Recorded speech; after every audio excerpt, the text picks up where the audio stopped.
welcome to the Sugar Bell Review, a program dedicated to learning about the people, places, and policies that make up the Bellbrook-Sugarcreek community. Our goal is to discover the vast diversity of interests, talents, and cultures that fill our neighborhoods. This stage is a place for voices to be heard, life experiences to be shared, and love to be spread. We want to celebrate the things that make us unique and the things that bring us together. We are Bellbrook-Sugarcreek, and together we are strong. Hi, welcome today on Father's Day of all things. Today we have joining me Jeff Roush. He is perhaps the funniest person on my Facebook feed, aside from my own father, who obviously wins that title in my mind and heart. But I was invited Jeff to join us so that we could find out a little bit about him in the context of fatherhood and community. So, welcome. Thank you. It's good to be here. I feel no pressure at that introduction. I've been studying being funny, so I think we're good to go. Okay, awesome. So, obviously you're a dad, so you've got kids. You want to tell us a little bit about your family? Sure. I have two sons, 16 and 13. The 16-year-old just got his temporary drive-in tags. So fun. Assuming we make it out alive, he should be a regular driver in half a year or so. It's kind of exciting. Congratulations. Thank you. I appreciate that. My younger son, Timmy, is 13. He's actually classmates with your daughter. And great kid. He has been so bored during the quarantine that he is asking for lists of chores to do. So great kid, funny as heck, and a lot of fun to have around. All right. Well, fatherhood isn't just about kids. It's about how you're able to interact with them in your daily life. So what is it you do outside of the home? Outside of the home, for work, I'll start there. That's what gets me away from the kids, as it happens. So I am an attorney. I've been practicing for a while. I graduated in 2002. I'm quite old. I went to the University of Michigan for law school, still wear my Michigan clothes around the state to make friends whenever I can. That must make you quite a few. It's a lot of fun, yeah. So these days I don't really practice. I work with a legal services company. I manage other attorneys in discovery work, reviewing documents for productions that different companies have to make. So I'm out of the courtroom, in the background, and mostly bossing other lawyers around, which is really a lot of fun. Oh, now how do you balance the two? Because it sounds like you at least have a slightly more control over your day-to-day job, so it's a little easier to balance family and work. A little bit. Lately, I've been billing about 12 hours a day, so not so much, but I'm also working out of home a lot lately, like many people are. So I'm getting to do things like take breaks for Just Dance. Timmy annihilates me in Just Dance. Ben beats me by a little, but you keep up better. Closer. I'm the other player. I make them both feel a little bit better about themselves. But it gives me a chance to hang out with them, joke around with them, feed them, that sort of thing. So. No, well, you know, hey, that sounds like fun. Yeah. So, Just Dance is a hobby?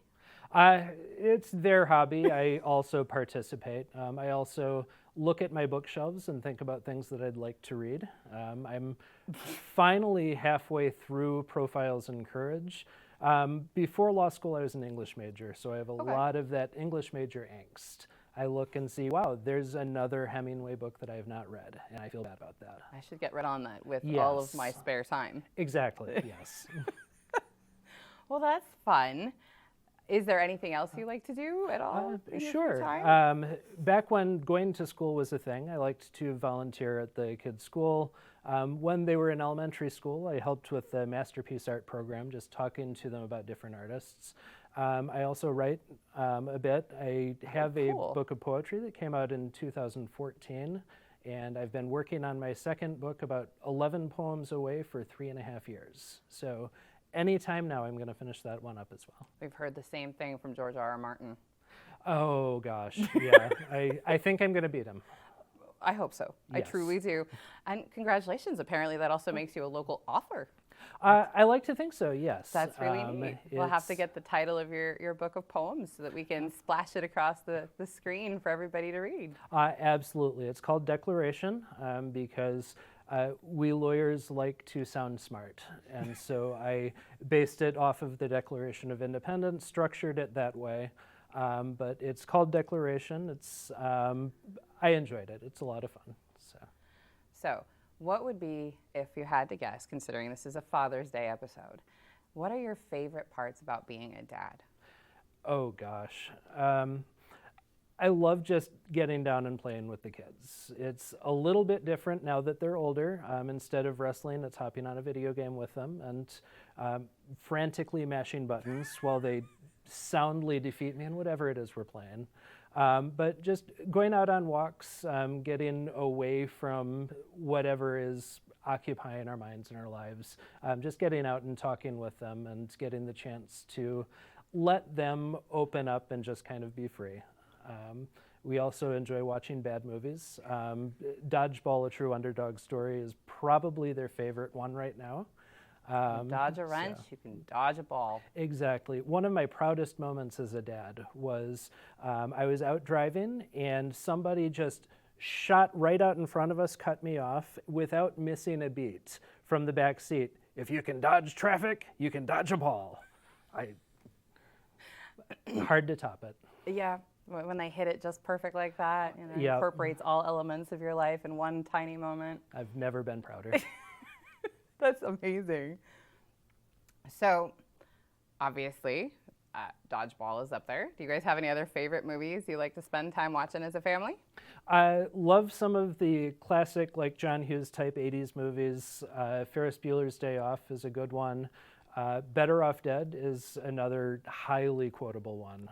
Goonies? So, the boys never got into Goonies, which is bad because through an ordering snafu, we have 3 copies, and they don't want to watch any of them. Sometimes I'll swap out the disc. Well, if you don't like that one, but no. They don't fall for it? Nope, it doesn't work. I really should have had dumber kids. I think occasionally all of us tend to have moments where that has flashed through our mind. Undoubtedly, yeah. So how has the COVID indoor lockdown changed your relationship? Have you guys gotten closer? Have you learned to spend a little more time in your own rooms? How has that changed the family dynamic? A little bit of everything. It was a hard adjustment at first because I love my kids so much. That time getting out, typically my commute when I go to the office is an hour and a half to 2 hours each way. And so we've got the lawyers there, we've got my wife and kids at home, and that's an hour and a half to listen to music, listen to an audiobook, relax, unwind in both directions. So that was an adjustment, and we've all had to kind of find that way to separate ourselves for a little while and then come back. The need for separation has become less, which I think is really nice. Yeah, that's good. We're able to talk to each other or just kind of sit quietly. I've almost even gotten the boys reading for pleasure. I'm this close. So it's a close one, but I feel your we'll pain. get it there. There is a lot of alternatives anymore to Yes. paper. Yeah, I feel like I'm going into that dead space. Back in my day, what we did. So that's a little tougher. I could get a book, I could go outside, or I could take a book outside. And those were pretty much the choices. Occasionally, if you were lucky enough to have cable, you could watch Saturday morning cartoons. Yes, I loved my Saturday morning cartoons. I was a big Smurfs fan. Don't tell anybody. Well, little blue people are fun. Absolutely. High school cross-country practices, we used to go through big conversations about just how big Gargamel was if a 3 apples high Smurf only made it to the top of his shoe.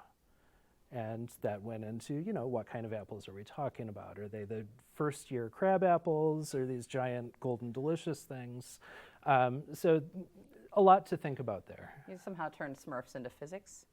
Yes, we were that kind of nerd. Hey, no judgment. I had my days, we didn't quite discuss Smurfs, but we had similar conversations of resoundingly interesting topics that made no sense to anyone but us.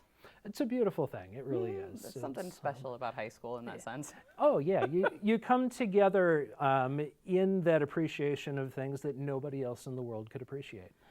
So if you had advice, obviously our loan experiences are independent, and so every parent is different. But if you could offer advice to new dads that are either coming into the community or becoming dads for the first time, what kind of advice would you offer them? First off, accept going in that you don't know anything. It's hard. You read all of the books and you check out the websites. You say, this is what you need to know to be a dad. And I actually have a story. Timmy is a wonderful kid, best behaved kid in the world now. When he was younger, it was somewhat different. And I have a sister-in-law, wonderful woman, great person, my little brother's wife, who is a clinical psychologist. And so she had a great deal of advice about how to guide and redirect my recalcitrant toddler there. And this went on because, I'm listening and I'm nodding and saying, yes, I read that too. This one doesn't redirect. And so finally we had the opportunity to have her and my brother, and my parents were in town visiting them as well, watch Timmy for an evening while we went out for a much needed date. Oh, nice. This was after 2 years of getting an average of about 3.5 hours of sleep per month. It was that kind of childhood. Okay. And so when we snuck out, it turns out that Timmy figured out we were gone, stood at the window, screaming at the top of his lungs for 45 minutes through various redirect efforts. And at the end of the night, he finally cried himself out, but he wasn't going to move either. So he was still standing there when we got back. And I never received advice about how to redirect him again. So in that sense, it was a successful date. But I think number one is get to know your kids for who they are. Because whoever those Dr. Spock or What to Expect kids are, they're not your kids. So that's going to be number one. Listen to them. Sometimes what they're talking about makes no sense whatsoever. Even now, my 16-year-old will talk to me for 10 minutes, and I'll understand that there are English words in there, but I have no idea what he's saying. The context is lost. But that's okay, because if you listen when you don't get it, if you listen when you don't understand, then they'll come back and talk to you when it's something you can help with. And that's one of the best feelings, is being able to actually help them through a problem, because you feel so disconnected most of the time. I remember being in third grade, but gosh, when Timmy was in third grade, I had no idea what that might have meant. I remember starting high school when Ben did that last year. It's a different world. Yeah, so really is. all you can do, you're constantly playing catch up.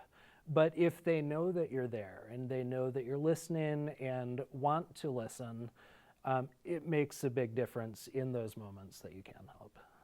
That's wonderful. Thank you so very much. We appreciate you taking the time today to come out and join us. And we hope that you get to spend the rest of your day with your family on this fabulous Father's Day. So happy Father's Day to you. And happy Father's Day to all of the fathers out in the Bellbrook-Sugarcreek community. We are grateful to have you, and we're so happy that you could be there for your families. Join us next week. Join us Wednesday, pardon me. We will be having David Carpenter join us on the show. So thank you so much, and we hope to see you Wednesday.